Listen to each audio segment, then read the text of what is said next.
There we go again. I gotta remember, can you hear yourself in your ear? Gotta hear yourself in your ear, otherwise the mic's not on.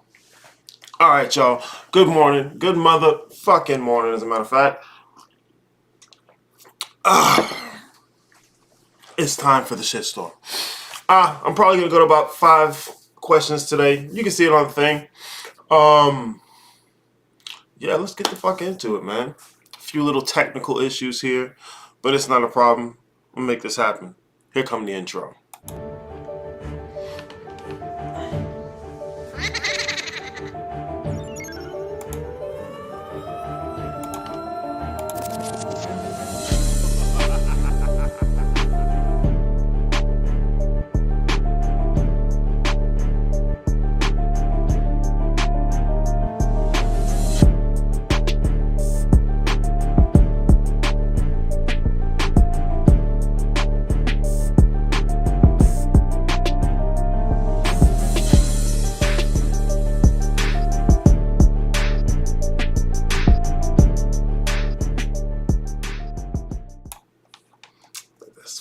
I always love seeing that shit. I can't help it. I love seeing that shit. Here, let me switch this around real quick. That might get me to look the way I need to be looking. Stop acting like a dumbass. Alright. Smooth. Welcome to the show, ladies and gentlemen. Welcome to the show. Aaliyah Jenkins in the chat. Cast a Spell, Misha X, and Dawson. Welcome. See y'all already got the good seats. That's what's up. Got to. Alright. No, I'm going to have to move this back over here because I can't feel it. I'm fucking up. It's cool. Oh, man. Look at that. I can fix that on this. I'm not going to fix that while I'm doing the show. Damn. I know what I can do. This is what I'm going to do. I'm going to fix that minor imperfection. Episode fucking 7. I'm going for 52. Watch, I'm going for 52. It's going to be a motherfucker. But we're going to jump right into a deity that a lot of you may be familiar with. You know, most niggas, they jump out of Christianity on an Afrocentric tip. You know, it's kind of the general process. And they jump into any god that's chocolate. You know, you got a chocolate-covered god, they want it. So, let's get into this a little bit. First up, who the hell is Ogun? The Orisha are a class of deity that are said to have made their way to the Americas from the traditions of West Africa via the transatlantic slave trade, said to be the avatars of the supreme being Olodumare and almost limitless in number. Today, I ask the question, who is Ogun?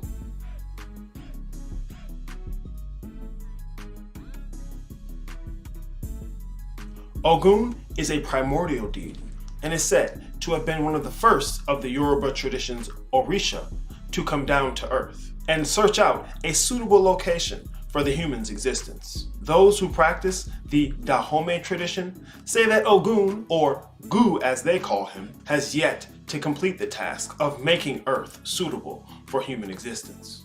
Within the Santeria tradition, Ogun is stationed again and again as an aspect of the initiatory rites and has a considerable amount of involvement across all the different rites and their exercise as well. He is known for defending his people and fighting injustice in all its various forms. In fact, Ogun was one of the most widely worshipped Orisha within the Yoruba tradition and some of the neighboring tribes as well. In some respects, he is the king of new lands and a benevolent chief. In others, he can be an assassin who creates his own weapons and is driven by bloodlust. Or even the foreman who drives his workers by the whip to match his own tireless work upon his weapons forge. He is not only a war god, but also a god of smiths and craftsmen alike.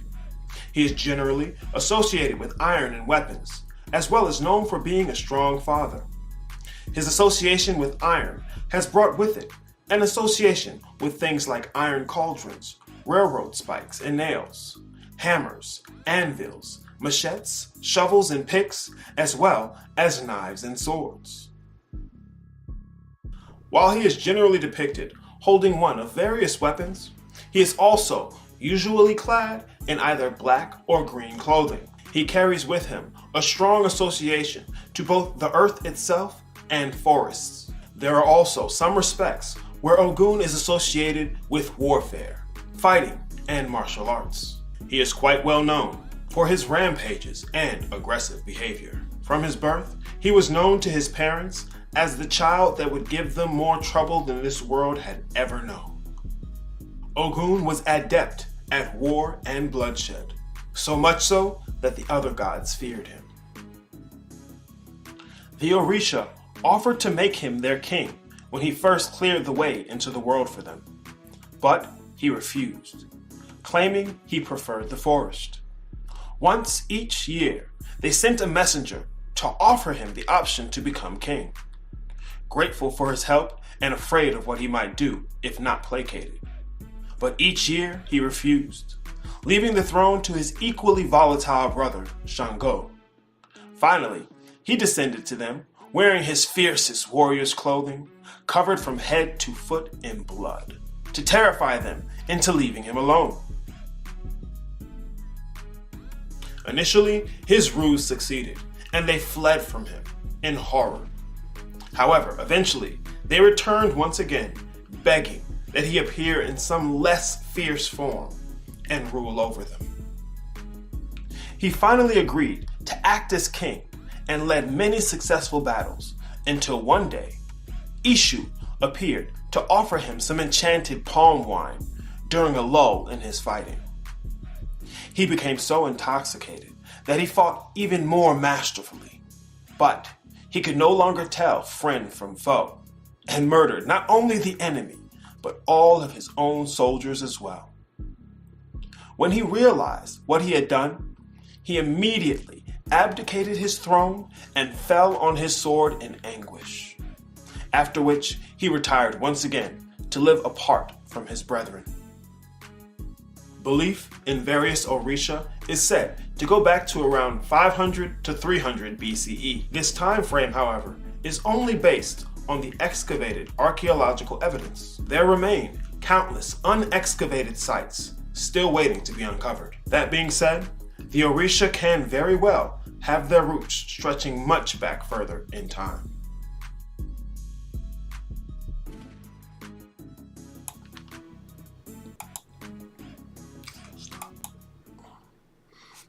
You hear that shit? I said much back further in time.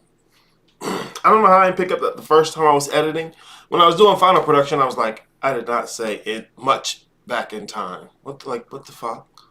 But, you know, gotta leave it in there because I'm already perfect, so I need to live through my little imperfections. It's okay. I won't be a dick about it. I won't be petty about existence. I'm trying to convince myself. Hopefully you can tell. Ogun. Yeah. Ogun, I think he's generally dealing with metal in general. Like, I rarely see any deities that have anything to do with metal. But I put him here not only because he's a masculine deity, and I wanted to get a manly masculine deity in here real quick, but his association with metal. I use this as an example because in dealing with self-deification, we're constantly redefining different aspects of the self. And niggas ain't creative. That's what I'll say. Niggas ain't creative. They get caught up in doing the old shit that people used to do, as opposed to doing something based on the time and place they're experiencing in life. So, think about it like this. Before metal came on the scene, you didn't have no gods with metal in it. You know, they dealt with metal. Then you had it once they came on the scenes. Like, make some guys that deal with plastic. Oh, no, that's not natural. It's on the planet. It's natural. Make some guys that deal with plastic. Make some guys that deal with computers. Okay? The creativity, the continuity. See, the continuity in the details is what's necessary, especially if you're creating deities. You know, it's not just, you don't just want to, once again, frame all of this around physical life conceptions of of reality. And so you're just making a bunch of servitors for a fucking human. Like you don't do that. Most of the first deities you're uncovering, you're not even really making. Same difference really when you look at it. But you're using these deities to build yourself back up. Like I was watching some other dude yesterday, Yusuf, something like that. Kind of big dude, got like fake books in the background. Like the different teachers are teaching for different people.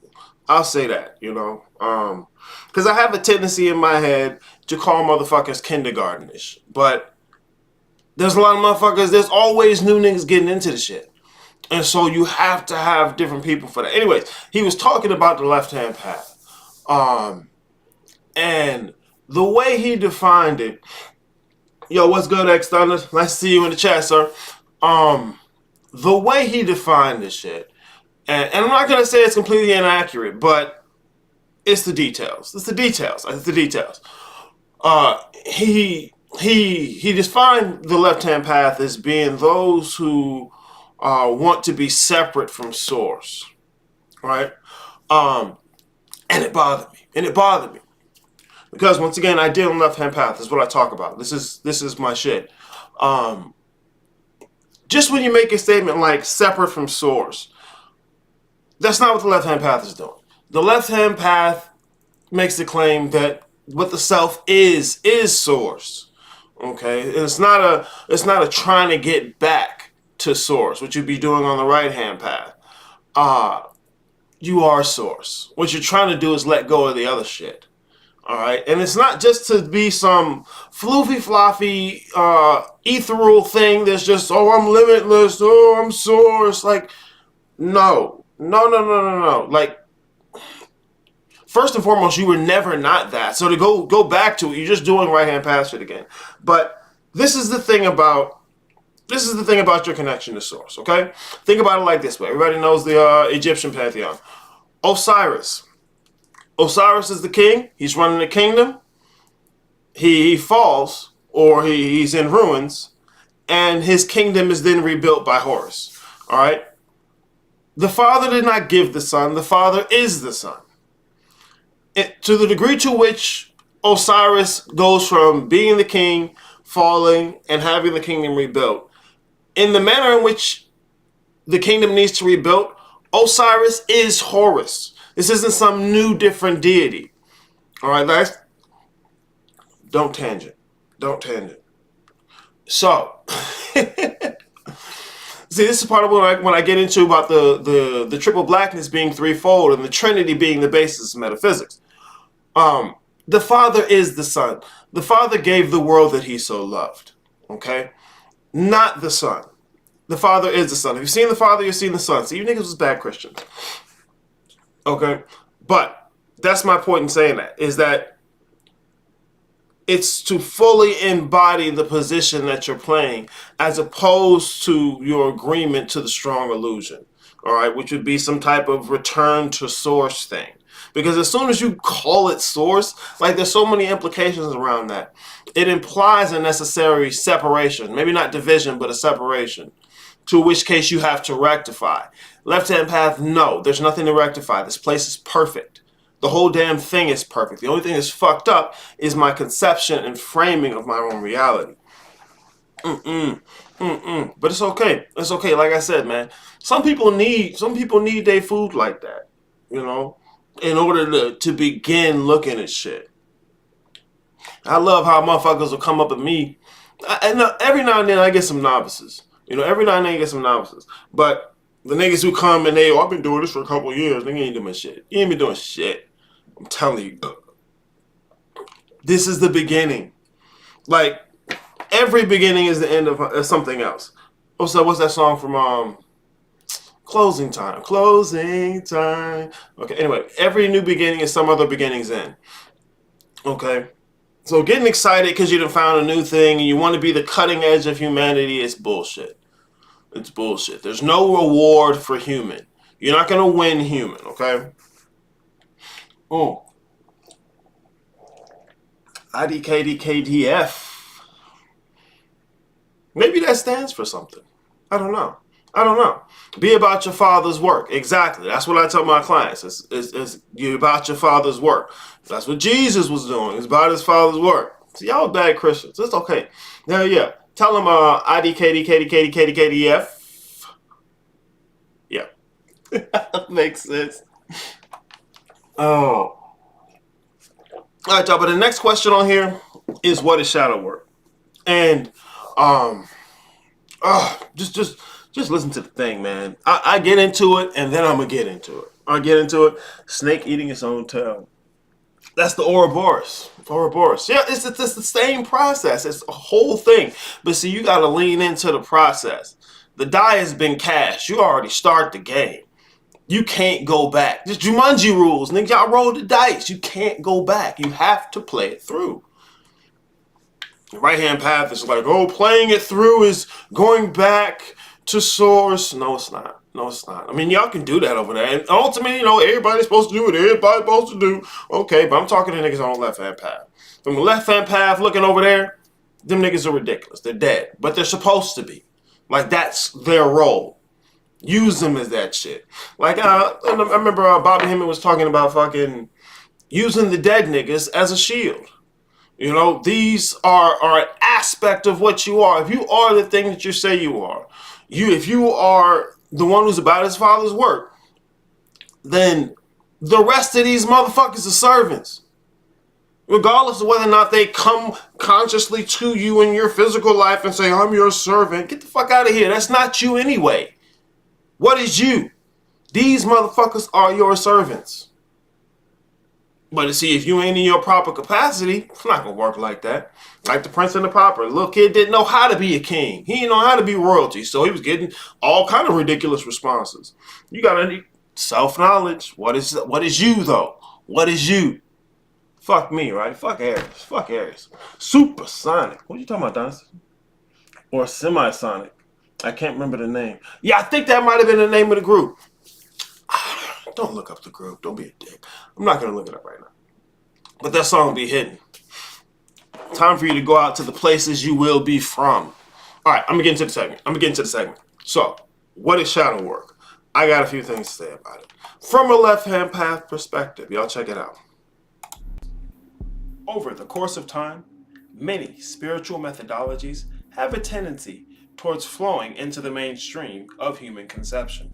As such, they become widely held and accepted. Along with this comes a diluting and calcification of those original concepts. One such methodology is what is today known as shadow work. My question today, what is shadow work for a left-hand path occultist?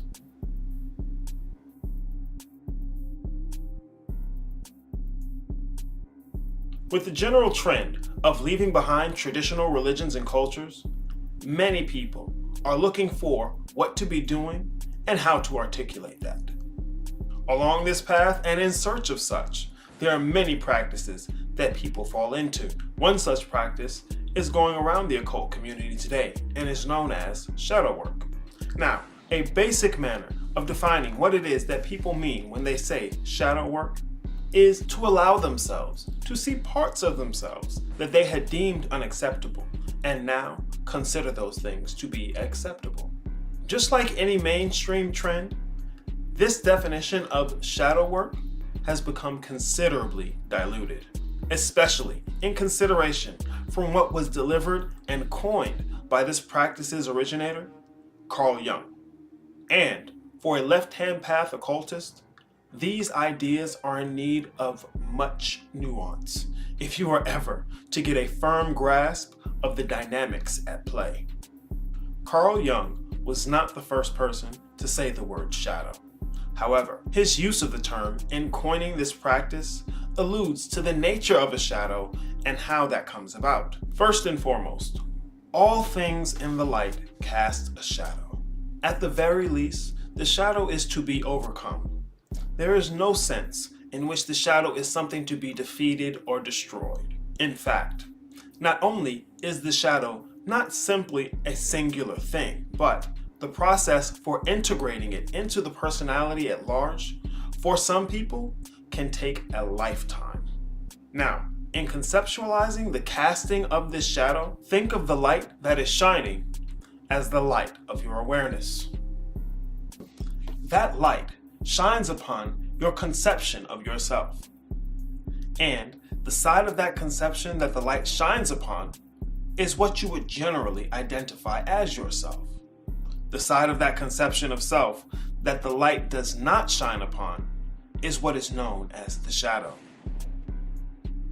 The personality is the sum of those agreements that you honor in defining yourself. The things that you would generally have no issue agreeing to when you describe yourself. The shadow is the sum of those agreements that you dishonor or do not acknowledge in defining yourself.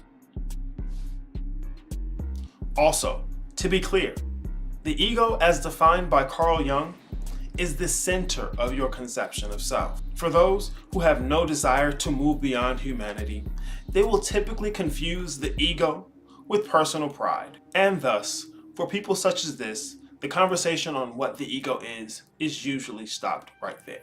For the left-hand path occultists, more especially in the framework that I present, there are inevitably 3 aspects to the ego, which I will go over in another segment.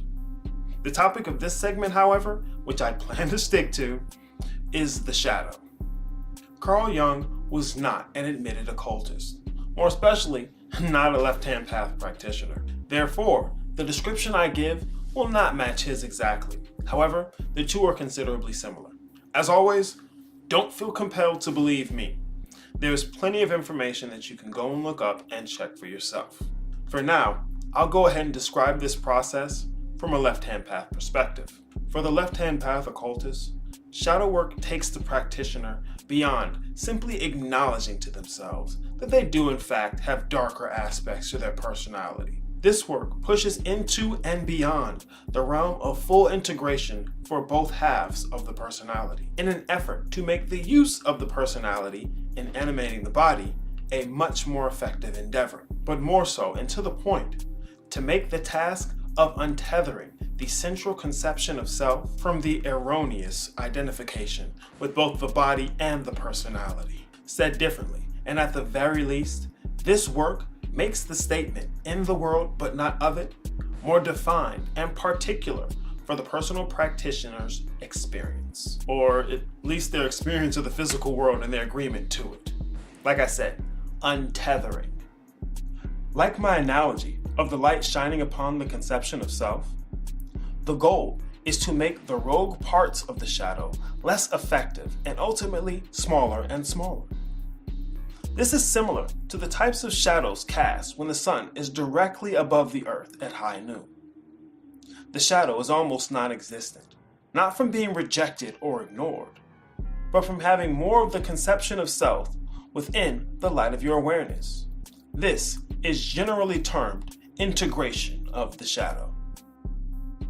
In terms of psychology, within a human framework, the work of Carl Jung and Sigmund Freud have become so widespread and accepted that most of what they said now is considered self-evident by many. However, when taking these ideas beyond the realm of human framing, shadow work is a necessity, but it is only the prep work before the cooking of the meal has actually begun. The vigor and willingness with which you undertake the task of shadow work will set the pace and the tone for whether or not you as an initiate can actually surmount the conception of self as human. Let it always be remembered that human is the lie.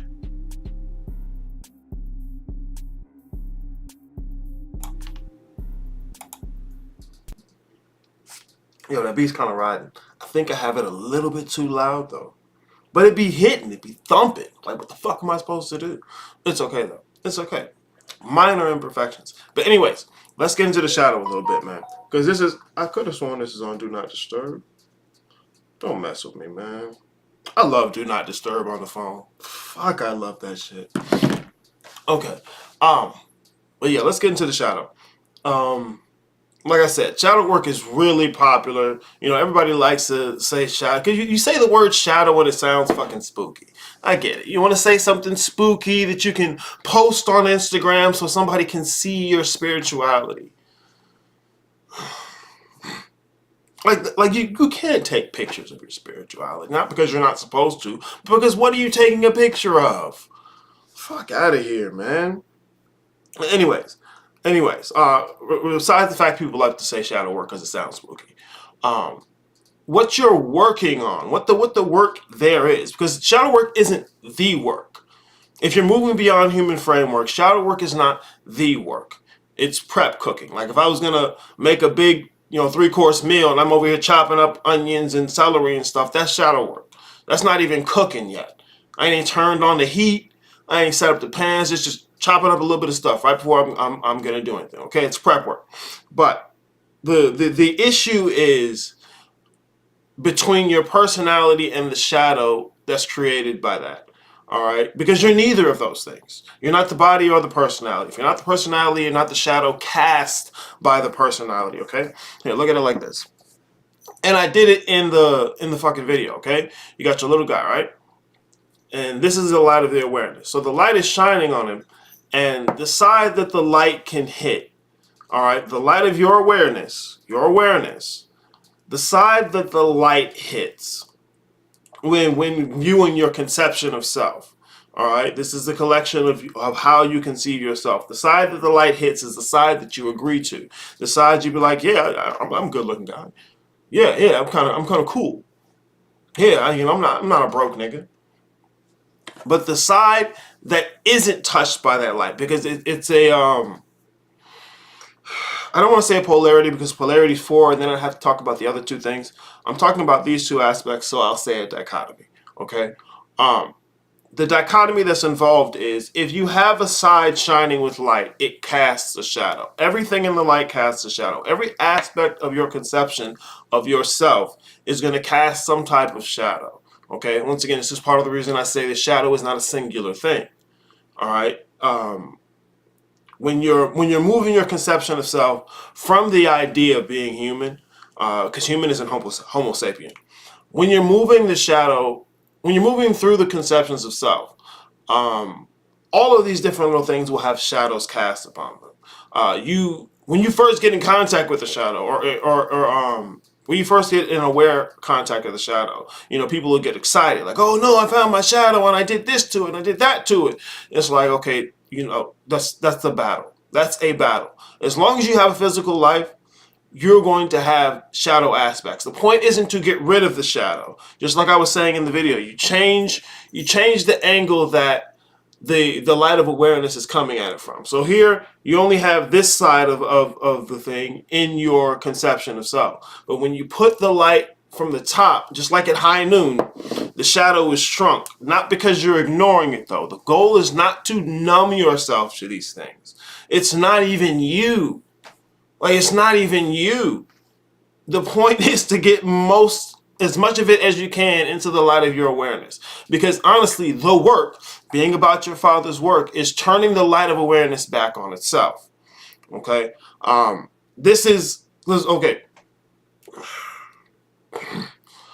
Osiris in his rulership, his initial rulership. This is the light of the awareness, okay? What it's projecting is the kingdom in ruin. All right, but from those ashes, from that rubble, if the light of awareness is turned back on itself, okay? Because really when we get in here and we talk about consultations, when I do consultations with somebody, excuse me, I didn't even look over here, my bad. Looking at the segment, it seems that philosophy and occult are similar, if not the same thing, it seems to me. Yes, sir, Gerson. Occult philosophy is what's behind all these other practices, okay? Philosophy is not just mental exercise, mental conceptions. Philosophy is a framework to embody. That's why you need to be in philosophy. Anybody telling you or trying to steer you away from philosophy, I don't care what kind of philosophy it is. Philosophy is thinking about your thinking, and that's what niggas need to be doing. It's not what you think, it's how you think. And so thinking about your thinking is what's going to make all the difference. Yes, this philosophy seems like a navigation of self for sure. Especially, more especially if you're dealing with, where I tell people to jump into is philosophy of mind, okay? That's what helped me first come to the conclusion that the brain is not the mind. Because I even long before that, I watched a lecture on a Harvard lecture on the components of the brain.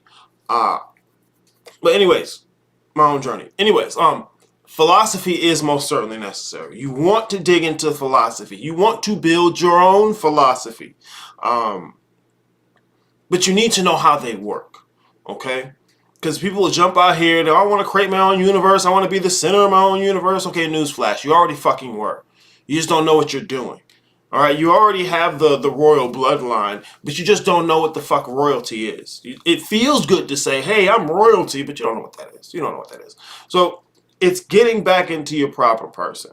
It's reshaping your conception of self. So if you have a philosophy of how this works, which is what I talk to my clients about, which is what I talk about in my videos, if you have a philosophy about how that works, then not only can you take that and use it, but you could take that and build your own philosophy. Hey, I'm trying to put it out here, man. Misha, philosophy is what led me here. Thank you, wonderful. I'm gonna have to go holler at philosophy and invite that motherfucker to the barbecue. What was I saying about shadow work? Where did I leave off?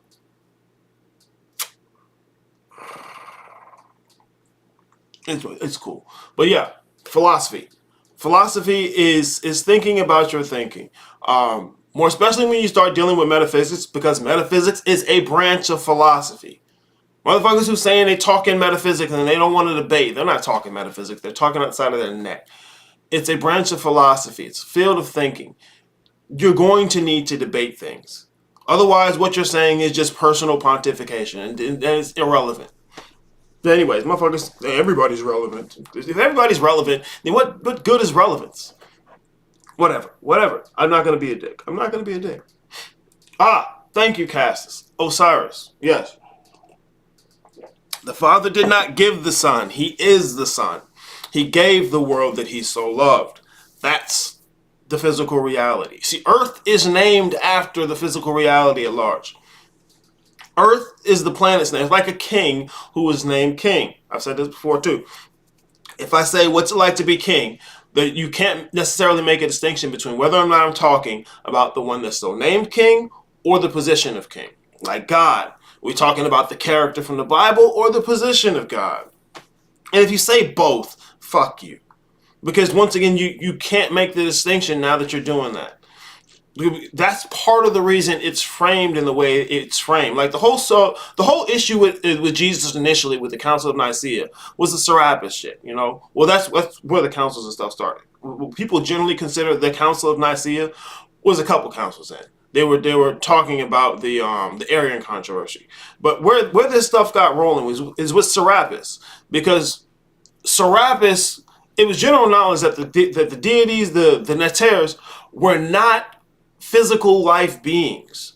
Like it was obvious to them that the movements and interaction of the Neters are what gives rise to physical life. What the deities are doing is what gives rise to physical life. Physical world is one thing. Okay? But this Serapis thing, this was supposedly a earthly god. Okay? And not only that, because they needed to do the earthly god thing so that they could stand behind that and say, well, look, this is Serapis and this is us, so we're kind of, him on earth. Which was not the case. That was not the common knowledge. The priesthood was not gods on earth. All right, maybe the rulers were, but they had to go to a process to do that. All right, the priesthood held that process. That's one of the many things they did. They held the process to validate such a thing. Whatever. Is that the First Reich? No. Council of Nicaea, that's coming out of, well,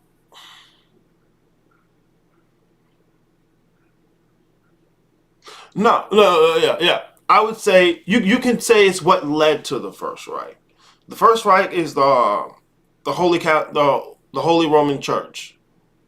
Yeah, the Roman Catholic Church. That's the word. Catholic. Catholic is necessary. Catholic means universal. So the Roman Catholic Church was the First Reich. So things like the Council of Nicaea are what led up to its creation. People got the Third Reich. Where are the other ones? Who knows what the Second Reich is? I'm pretty sure I've told people. But you have to watch the videos. I don't just be out the side of my neck, because you know how them motherfuckers be out here. They'll cut everything off. Did you say the Jew? Did you cut this shit off? Cut this shit off. Apotheosis. But, I mean, there's a lot of A words that describe this process. That's interesting. But yeah, that's another name for it. But the whole thing I like to get into is if you're talking left-hand path, you're talking self-deification. Anything less than that is leftish. Okay, it's not quite. It's kind of lukewarm. I would say it's lukewarm. If you're looking from the right-hand path and you look over at the left-hand path, people who do the leftish thing look, oh wow, that's really out there, but you never see the folks who do that left-hand shit. Just like if you look over at the right-hand path, you never see the right-hand folks. You got to go to a special place to go see them. The nuns, the monks, motherfuckers who doing it. If you're not that motherfucker that somebody got to go to a special place to find you, nah, you probably ain't the thing, man. You probably ain't the thing. See, folks in here for motivation and wish fulfillment. This shit ain't about wish fulfillment. You don't get what you get in the game. There's certain things that are set up in the game for you to just get. It's the path you take. The whole shadow work is beginning to untether yourself from your connection and agreements to these things. All right? Be about your father's work. Why? Because you are your father. God did not give the Son. He gave the world that he so loved to the Son. All right? The Son is 3. What do you have now? The world, which is 4. It's not 2 plus 2, because then you're really just dealing in twos. Once you go from 1 to 2 to 3, now you have 3. You can add 3 plus 1. That's the 4. 3 plus 1, because what's 1? The Father. So now you take the 2 and add them. That's the world that he so loved. That's what he gave. The Father saves the Son from him. The Son saves the Father from itself by being the Son. Horus saves Osiris from himself, because part of his natural process is going to be that crumble, is going to be to die. He saves him from himself by being the Son. It's simple shit though, but they don't teach niggas like that. It's rapping shit. Anyways, like we get into this in the consultations. We get into this in the boot camp. I got a bunch of stuff coming up for the boot camp, but to the side, the consultations. The consultations, I usually tailor them to males. I've consulted women before. I'm going to show some of the people I've consulted in interviews. I'll make the full interviews exclusive for the gilded community. But with the consultations, I'm going to explain them in the next segment. Why don't I just do that? Why don't I just do that, right? Just go ahead and let them see the segment. Look, don't believe what's coming out of my mouth. Just fucking watch. In the age of the hustle economy, where everybody and their mama offers some kind of consultation on the side, who is this nigga Aries? Oh, please, give me the smoke on what I do. In fact, right now, I'll go and ask myself this question. What is a corporeal chaos consultation?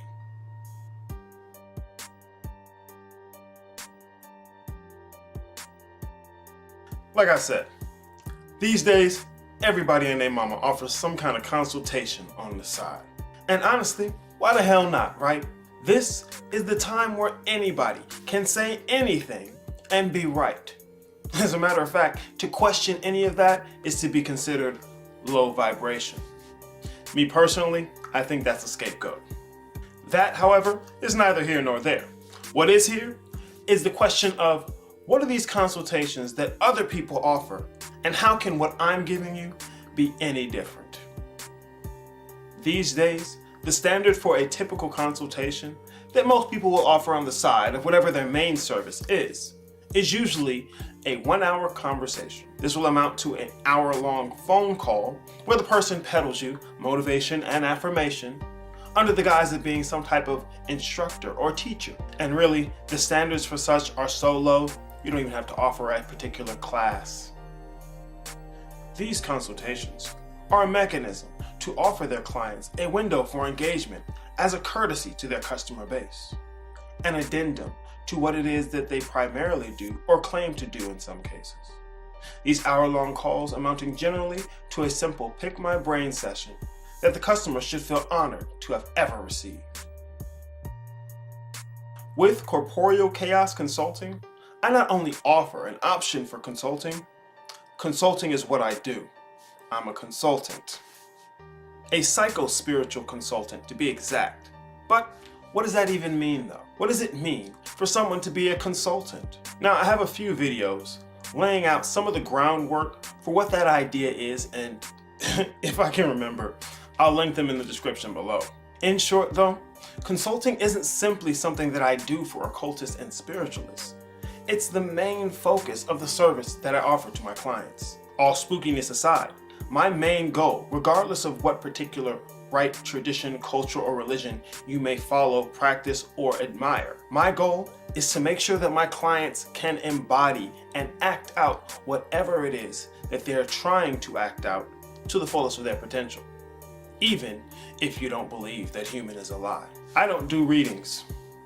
I don't do motivation and affirmation. I don't do inspirational pieces to make you feel good about the fact that you're living a shitty life. I don't initiate people into any particular archaic rite, order, or tradition. I don't come together to do spooky spells in the physical world where there is no we. Don't eat them. My particular path. But I'm not coming together with you to do a spell. And lastly, I don't spend my time trying to impress you with how much it is that I know. Besides, you being mind-blown is not a marker as to whether or not what I'm saying is mind-blowing. It has more to do with you and the present state of your mind.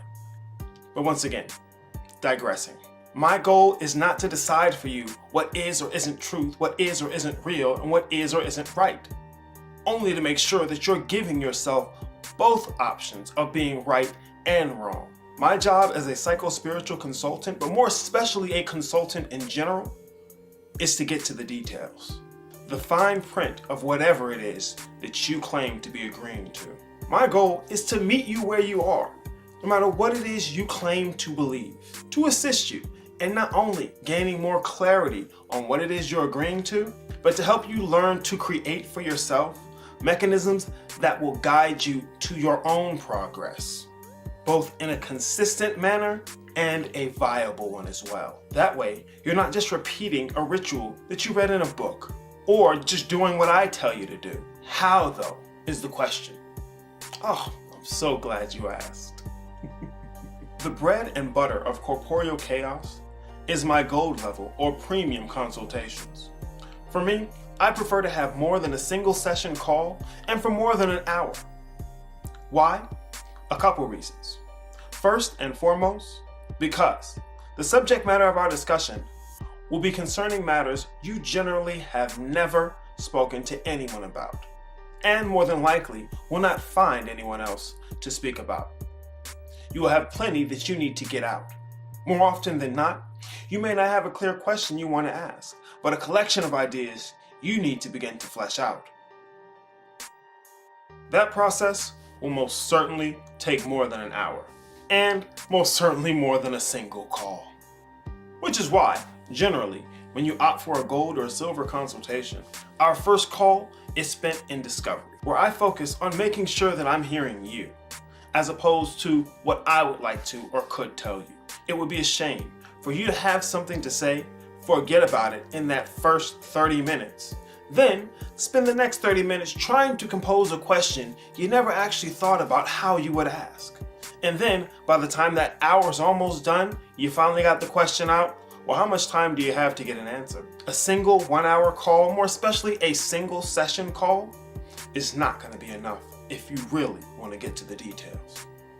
Another thing that is lacking in the hour-long Pick My Brain sessions that most people will offer as a consultation is the inevitable factor of growth over time. After we have the call, let's say a few days go by, new questions are going to come up. Once your initial days of being mind-blown and overburdened with information wears off, not only do your thoughts begin to change, but you begin to change. More especially if, as I like to do in my calls, you're given an assignment to take with you for the rest of the week. If we were to have simply a single call, you'd never get a chance to follow up and see how that progress was changing and growing over time, or even help to clear up any of the new difficulties that may arise from doing something new.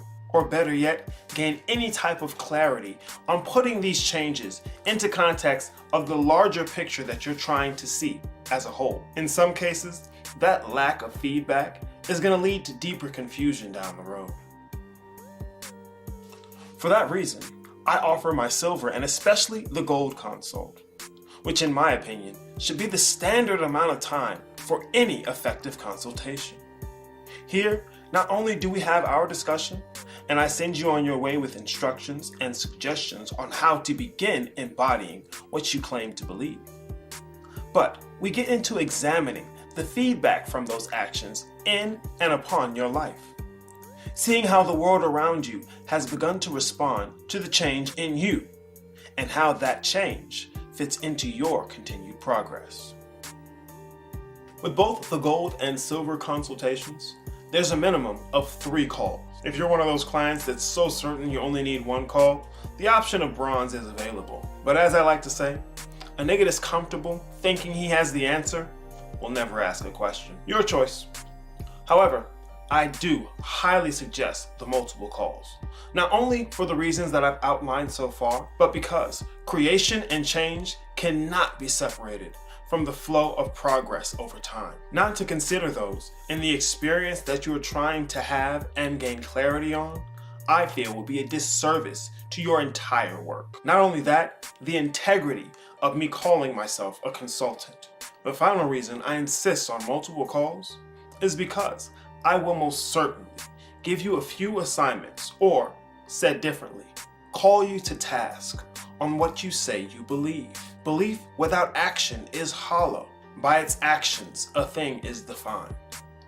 The focus for those who choose to take this path, especially with corporeal chaos consulting, is self-deification of the left-hand path variety.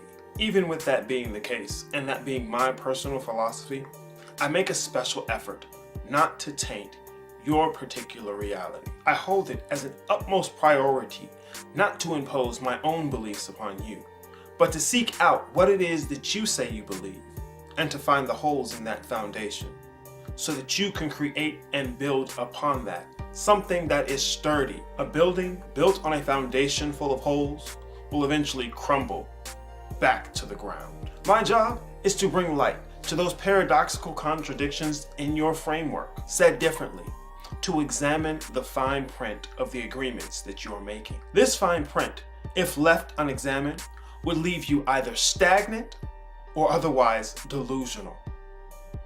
You get what you ask for. You tell me what you believe.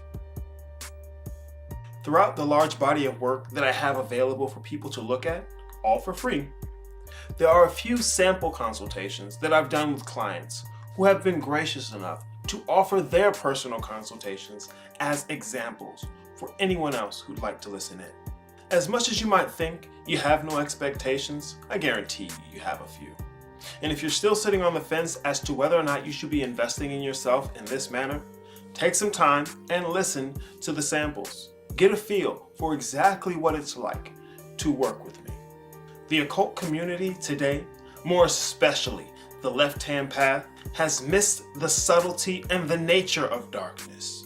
My goal is to separate the wheat from the chaff in terms of viable logic when it comes to what people would like to call a science.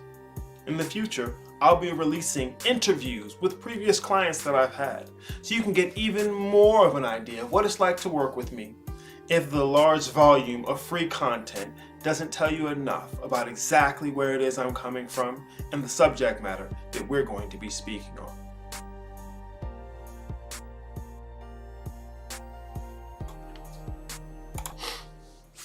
Wonderful, wonderful. See, the music lines up better with that. I think because the beat's kind of slower and steadier. I don't know. I have to figure it out. More experimenting. It's only episode 7. Demetrius, Deaky, what's going on, man? Nice to see you in the chat, brother. Nice to see you in the chat. All right, y'all. So, yeah, like I'm saying, man, these people who are in the occult, they say shadow work, and they love to hear a spooky word come out their mouth. They love to hear themselves saying something that sounds non-Christian, because the whole endeavor is an emotional endeavor, and they're really just trying to escape Christianity and feel different. Like, motherfuckers spend so much time trying to teach dead niggas about what they feel they should be doing. Why? Because they really want acceptance from them. They playing the game and they want all the NPCs to like them. Because really that's what they believe they are. They part of that game. In the world, but not of it. In the world, but not of it. Be about your Father's work. See, most of these darkness, spooky types, what they've missed is the subtlety of darkness. This is why they'll confuse the ego with their shadow. This is why they get excited about hearing shadow. Shadow isn't darkness. Shadow isn't darkness. The darkness is the predecessor to light. Shadow is cast in the light. It's a little mix. It's like a little swirl. All right, darkness is the predecessor. As fast as light goes, no matter where light go, not only is darkness already there and waiting, it's been waiting. Oh, you just got here, light? It's about time, nigga. Fuck you doing? See, and the darkness is a whole different thing to navigate. Like I tell people, like I just said in the segment, the shadow isn't a singular thing. And so you're going to be dealing with different aspects of how you conceive not only yourself, but the rest of reality, okay? Your archetype for a father and mother. If you haven't gone in there, especially you got a little trauma, that's in there. The conception of yourself as a younger being as opposed to what you would consider now mature and an adult. That younger thing is in there, but you're going to find it in the part that's not in the light of your awareness, which is the shadow. All right, it's not as difficult to comprehend as people think it is because they don't know how to look at this stuff. They're trying to learn the same way they learned in school. School's an aspect of colonization. They're trying too hard to see something, and they're spending most of their time trying to convince themselves they see it, as opposed to looking themselves in the eye like, look, I don't get this. I need a little bit of work on this. Like, this doesn't make sense yet. You know, but it feels real good to say, hey, I get all this, and I don't need to do no more work, and I don't need to look at nothing else. That feels real good. I get it. I get it. It feels good just saying it now. I know.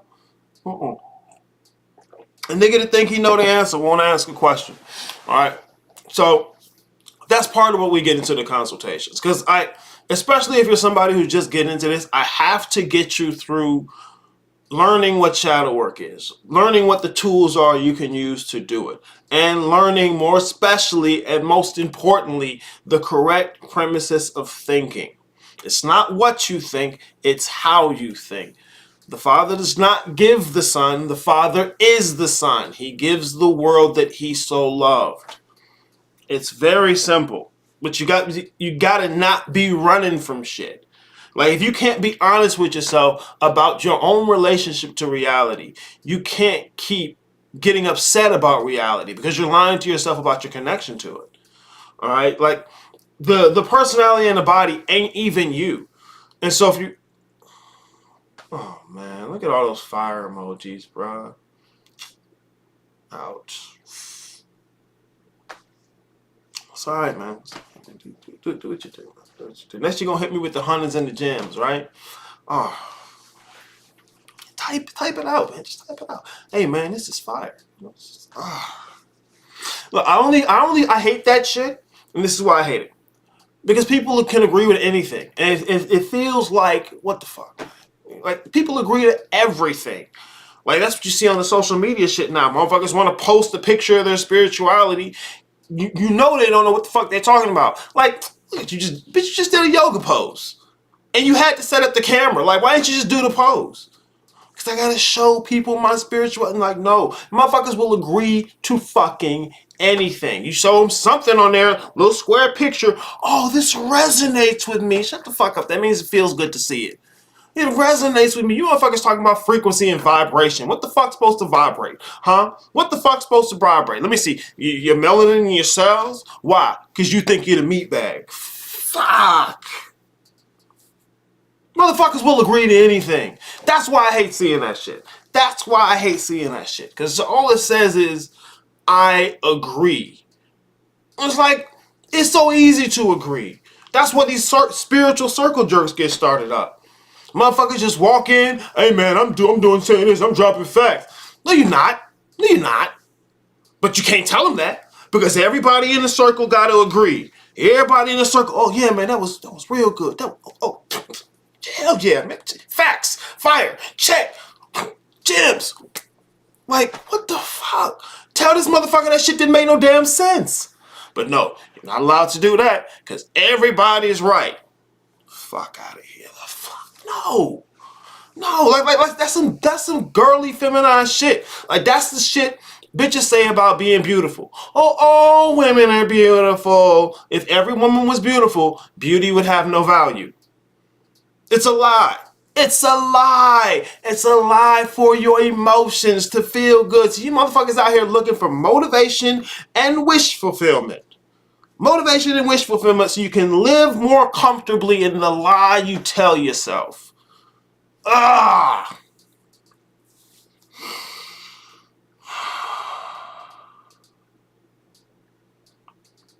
That's not what this shit is for. That's not what this shit is for. That's not what this shit is for. Quit playing human. Human is the lie. Stop telling me about some Illuminati Anunnaki or something. Like, get the fuck out of here, man. Flat Earth? I hate you niggas so much. I hate you niggas. See, and look, look, take one of my videos and drop it in the middle of these niggas that's talking about Flat Earth. Just drop it. The area said it. I'm sorry. I'm just gonna leave this here. Like that fucking what is it, Skeletor meme? Where he just says some shit and then runs away.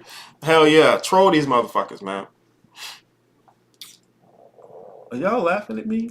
Yeah, I'm eating my kids.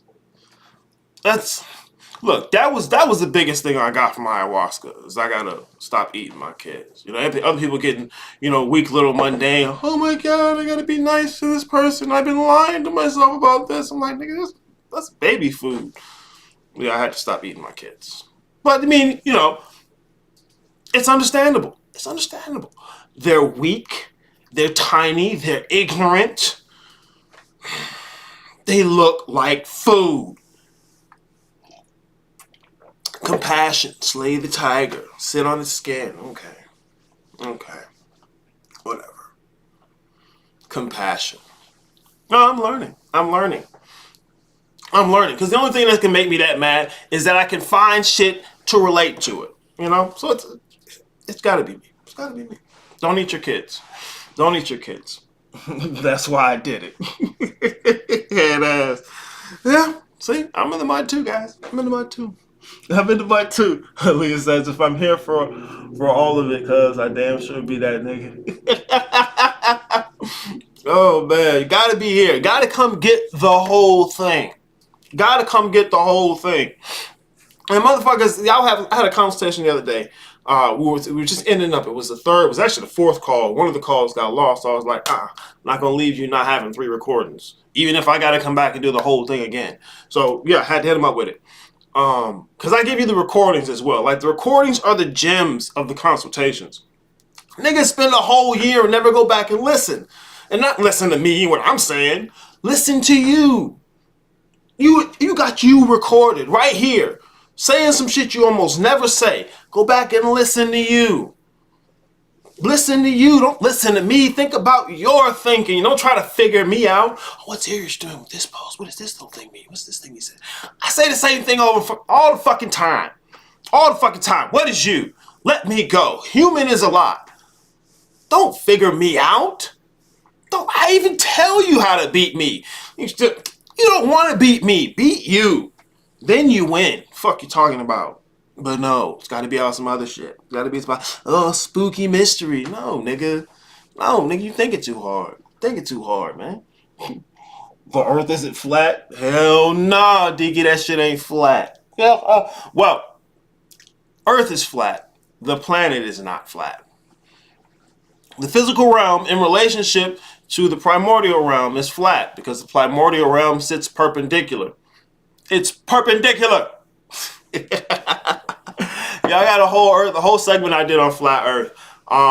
For any of y'all who missed the previous episode, or for some reason you want the segment without the episode, which I think is bullshit, but you know, eat what you eat. I got the segments on YouTube.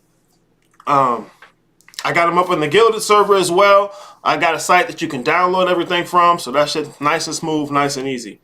But yeah, man, these fucking niggas are serious about flat Earth too. Like, they serious. And they refuse to hear anyone say they've gone right back to blind faith like they were doing in religion. See, that's why they were so mad about religion. They really believed that literal shit. That's why they were so mad, because they're fucking dumb. They literally believed that shit. No. Leave the blind faith. Challenge everything you think you know and destroy yourself. Because that ain't even you. That ain't even you. In the world, but not of it. In the world, but not of it. Jesus ain't need no book. Yeah, Jesus walking around with a book. Jesus wasn't walking around with no book. Got niggas walking around with the book, man. It's copyrighted too. You can find it everywhere on the planet. If it was really some shit, you wouldn't be able to find that shit. It's public notice. Watch that one good episode. That one good episode? You mean all of them that you talk about? Hey! Nah, man, this is episode 7. Episode 7. I'm going for 52. I'm going for 52. I was thinking about that shit yesterday. Like, 50 something odd episodes. If I'm putting out like 3 segments an episode, that's about 150 pieces of content in a year. And not just, hey, he sat in front of the camera, playing camera, and just started talking. I can do that. You've seen me do it. I got other videos where I do it. But nah, this is like 150 spots of original content. Like, who the fuck does this? Nobody. Nobody. They set up a camera and start motivating you and affirming you and telling you you're God. No, you're not. No, you're not. You're fucking Jerry from the USPS store. Fuck out of here. Y'all motherfuckers playing human for real. Playing human for real, man. Fuck. I forgot about my fucking segment, man. I'm just fucking going off. Authorized versus unauthorized. Come on, what you mean by that? What you mean by that? Authorized versus unauthorized. I mean, the words have meaning, but I'm curious about the context. Anyway, let's jump into the next part, man. I had to sprinkle this with a little bit of masculinity, okay? I do the metaphysics, the magic, and that masculinity too. Because y'all out here feminized as hell with your spiritual shit. Tap into your feminine side. No, you was raised by all women. Fuck that shit. Fuck that shit. Authorized versus unauthorized. The Bible. I don't know, Dawson. You gotta tell me what you mean by that. You asked me, the Bible is public notice. All this bullshit they doing to you, I told you right there. That ain't even it's like a scrapbook of old text put together to make it seem some like a certain way. Anyway, the masculinity. All right, we got to get out of this spiritualized, feminized bullshit. Drop the yoni worship. Drop the yoni worship. It's a vagina. The piece of chicken you ate had a vagina. A flower is a vagina. Vagina.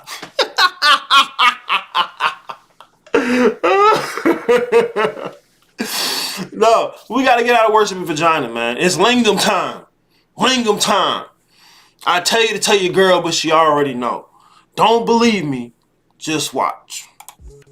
The intra-sexual dynamics of male-to-male interactions, when viewed as completely separate from the intersexual dynamics of male and female interaction, is commonly referred to as the sociosexual hierarchy, said to have been coined by an author going by the pen name of Vox Day in around 2011. Now, I'm not sure if this is the first time that these ideas have been compiled together. However, quite frankly, that's not the subject of today's segment. The point for today is something from within this sociosexual hierarchy that has been gaining quite a bit of popularity and traction. My question, is there such thing as a Sigma male?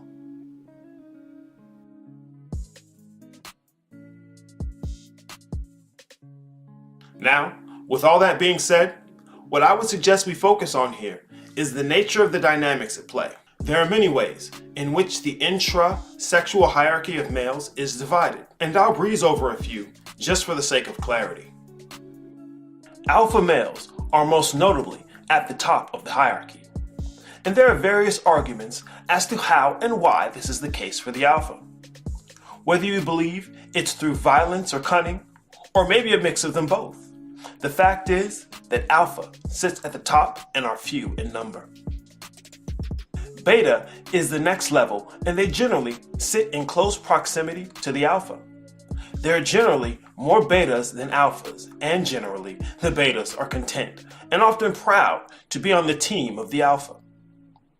The existence of the betas in this respect tends to substantiate the role and status of the alpha in whatever community is being inhabited. The next level down is the gamma males, which are generally known for being more intelligent than most, although not as often as content with the position of the alphas in the community as the betas would be. Even though they may find themselves at times unhappy with their lot, they usually do not have what it takes to challenge the authority of the alphas, even though they may tend to consider themselves better suited by virtue of their intelligence. The next level down is the delta male, and by far, these males can be said to make up the largest group of men out of any other level. This is what you would consider your typical average kind of guy. Generally, satisfied with and proud of common and often necessary work, even if that work is not very glorious or lucrative. They tend to desire being appreciated for the necessary role that they fill, and find no shame in that whatsoever. To be quite honest, I would say they have a point, but that's an argument we can have another day. The last and lowest level here is the omega male. If there is a ceiling, there must necessarily be a floor. Omegas represent the lowest and generally least likely males to be successful or appreciated in the realm of adulthood. One perspective is that all male children fill this position, but that argument can be cloudy, and the devil is most certainly in the details. This argument arises because the omega males generally do not develop beyond boyhood, and many times you can find them engrossed in the amusements of childhood, tucked safely underneath their mother without any reason to leave. More often than not, becoming a copy of their mother in many ways, being lonely, entitled, emotionally unstable, and manipulative to a fault. Now, there is one other proposed group of males in this hierarchy, and it's the subject of the segment today. That is the Sigma male. The Sigma male is said to not only exist outside of the hierarchy, but to even be likened to an alpha male in many respects, all on his own. The terms you will usually hear attached to the descriptions of Sigma male is a lone wolf, which also reflects their high level of rarity in any community. They are said to not crave attention, and even yet receive quite a bit of attention by virtue of them being unique and rebellious by nature. Said to not be concerned with social norms, and instead highly focused on having and doing things their own way. Having shed a bit of light on what exactly is a Sigma male, I'll answer another question. Is there really even such thing as a Sigma male? Said differently, if a Sigma male is so much like an alpha male, yet not, even more to the point, if their existence is so rare, even more to the point, with their existence said to be so rare, what is the point of the distinction at all?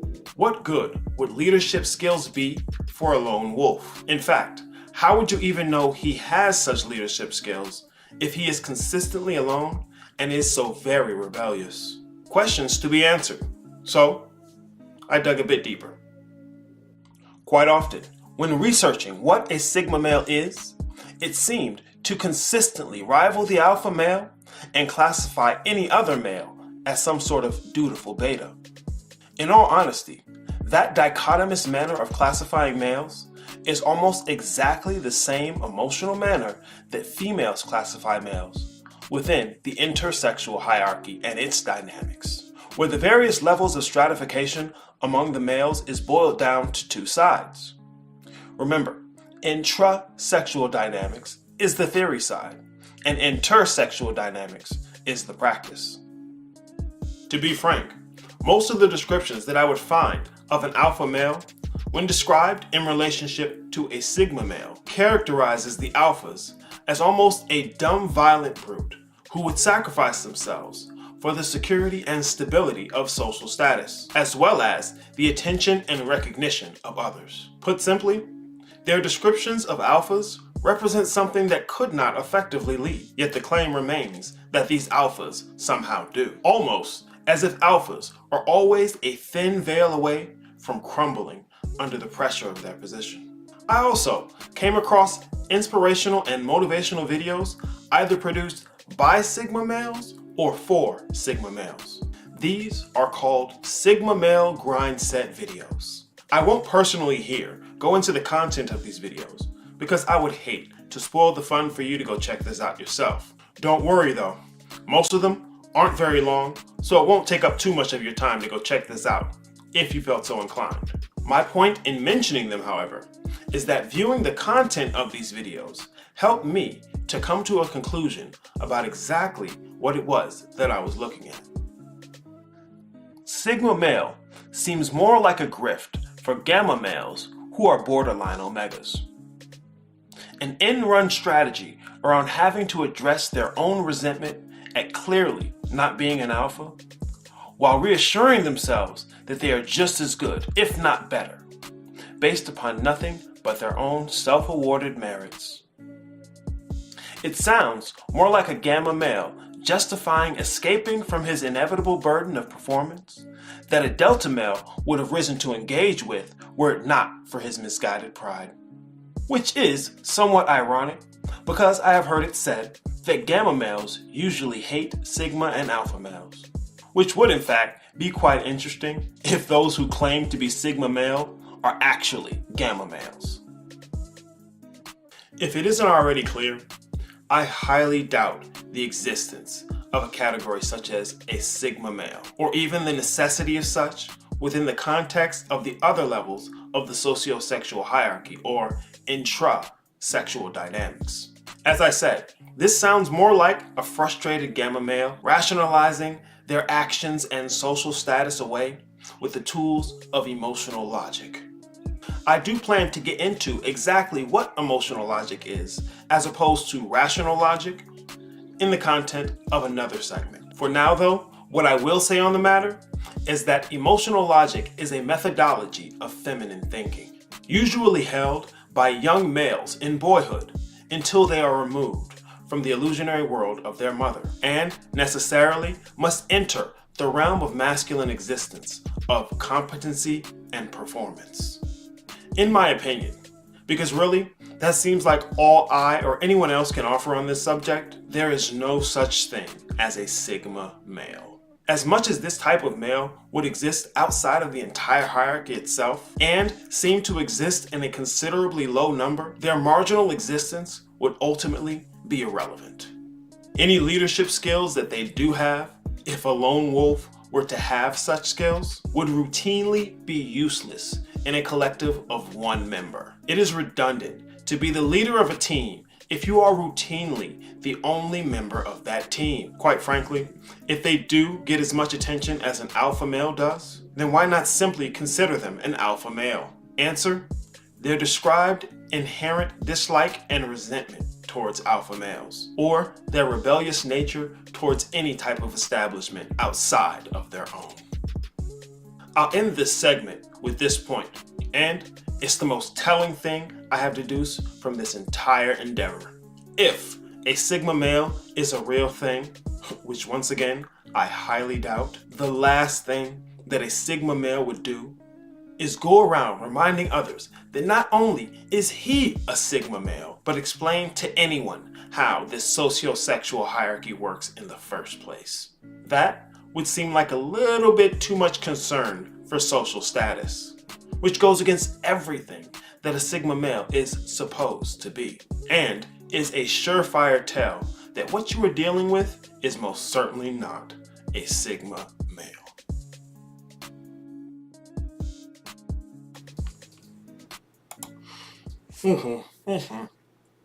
Look, I've spoken about the socio-sexual hierarchy before, or intrasexual dynamics. Remember, there's the practice and the theory side. For the most part, like, I would say your focus needs to be on the practice side, because that's where the proof is in the pudding. Okay, like it's interesting to know the intrasexual dynamics so that you can see how communities stratify themselves. But you don't want to get focused on saying I'm a such and such kind of male. I'm a such and such kind of male. I'm a such and such kind of male. Like, it's good. It'd probably be good knowledge for you to know yourself when navigating a particular community. But as far as getting the proof in the pudding, getting the bitches, none of that matters. None of that matters. When it rolls over to what's gonna get you the gold, none of that matters. Just like I said, when it comes to the practice side or intersexual dynamics, all that stuff fades away. Either you made the cut or you didn't. Either you made the cut or you didn't. All right, and that's what you need to focus on. That's why I have to make sure I make a piece of content to speak on it, but it's not a big thing to be concerned about.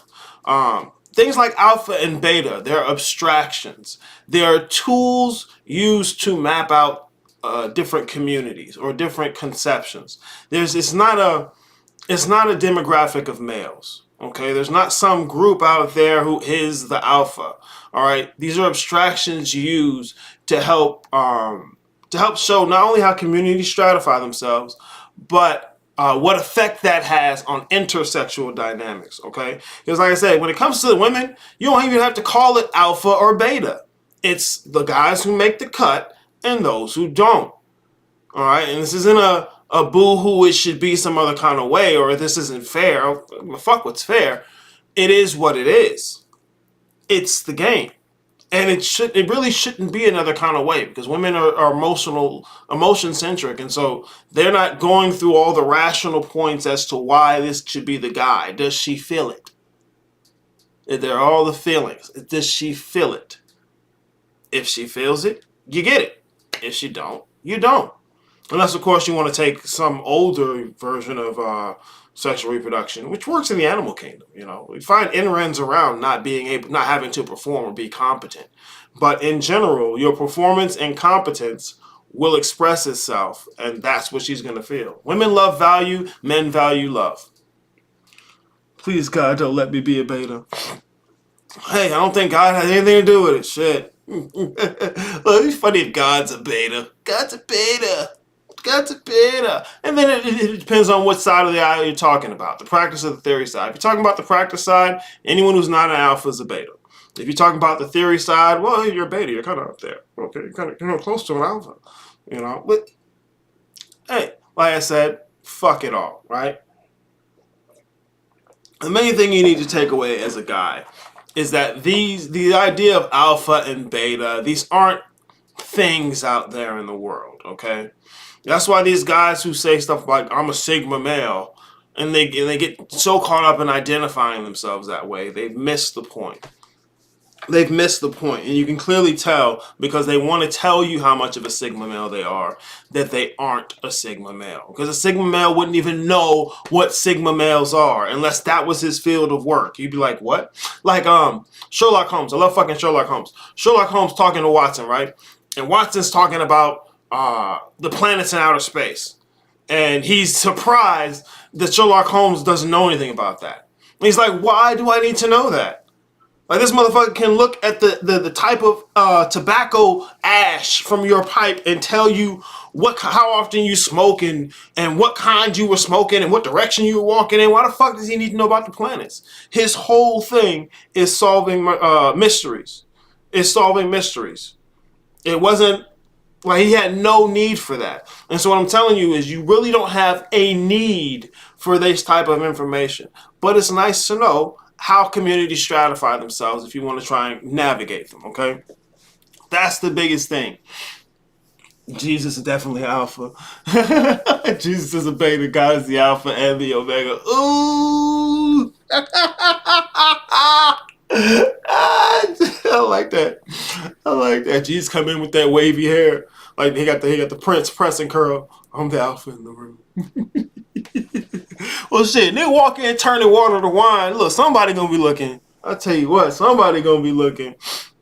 Well, here, if you've never checked out The Rational Male, Rollo Tomasi, he says it like this. If you're gonna make the cut, you gotta be the guy that other guys want to be and the guy that other women want to fuck. That's what makes you attractive. If no other woman wants you, you're not attractive. If no guys want to be the kind of guy you are, you're not attractive. Because she's not looking for to have to look at the rational points about each male. It's the feeling. It's the feeling. Okay? Oh, other women want him. He must be good. Oh, other guys want to be like him. He must be good. That's all you need. That's all you need. And it's really not that difficult to do, especially the way communities stratify themselves and break themselves up into smaller communities. Be about whatever the fuck it is you about and do the fuck out of it. You'll end up there. You'll end up there. Don't do it for the bitches, though. Don't do it for the bitches. It's not about them. It's not about them. You take care of the kings, the queens will be all right. Okay? If you haven't checked out all 12 episodes of the Black Phillip Show, you need to. It's free. Oh, I like that, don't you? You know, man, fucking you motherfuckers and your fucking money. I almost did it again. Look, this is what I was going to say without blowing up. Your money is what you're holding most valuable. All right? It's what you hold valuable. You think I'm lying? Go ahead and give away half of your money to somebody. You won't. You can't. Because you're holding it as valuable, okay? You don't need to, like in the old days, when somebody was doing some type of a sacrifice for something they wanted to receive, they would go get like coffee beans or something. But the thing about that was you had to walk a week and a half to get to the place where they had coffee beans, and it was only a certain time of the year. And so it took effort to get this thing. You had to put effort in, and that's what made it valuable for you to give away, for you to sacrifice, for you to trade in your alchemical equation. Okay? Motherfuckers now act like if motherfuckers ask me for money, it's not spiritual. Where the fuck you think we at? Coffee beans ain't the shit no more. You can get them on Amazon any time of the year. It'd be there the same day. What was the work in that? Where was the effort? Where's the value? See, when you say some bullshit like everything is valuable, okay, motherfucker, give me your girl and your wallet. Give me your girl and your wallet. Let me have them car keys too. Everything is valuable. I got a pair of old shoes over here. It's the same thing. Matter of fact, you don't even need me to give you nothing because everything's valuable. You got the air, you dumbasses. Everything isn't valuable. You can see this is the issue. Motherfuckers are lying to themselves about what they are. That's just a little shadow work. And you talking about you a god? No, you're not. You lying to yourself about human shit. You're lying to yourself about human shit. You're not a god. Fuck out of here. You like to feel like you are. That's your thing. See, motherfucker, this is what I be telling y'all. Like it's guys caught up in the feminine thinking, the feminine way of life. All right, you got to get in touch with your ration. You got to get behind those emotions. Women do not know what they want. They know how they want to feel. It's a very different thing. But when the boy is left too long with his mother, he picks up those traits and he becomes a copy of her. Inevitably, she will make him a copy of her. She can't do anything else. It's the natural way things are going. Exchange of energy. Thank you, Dawson. That's a better way to say that. In the chat, Dawson saving lives. Offering versus sacrifice. Thank you, Cassis. I'll get into it now.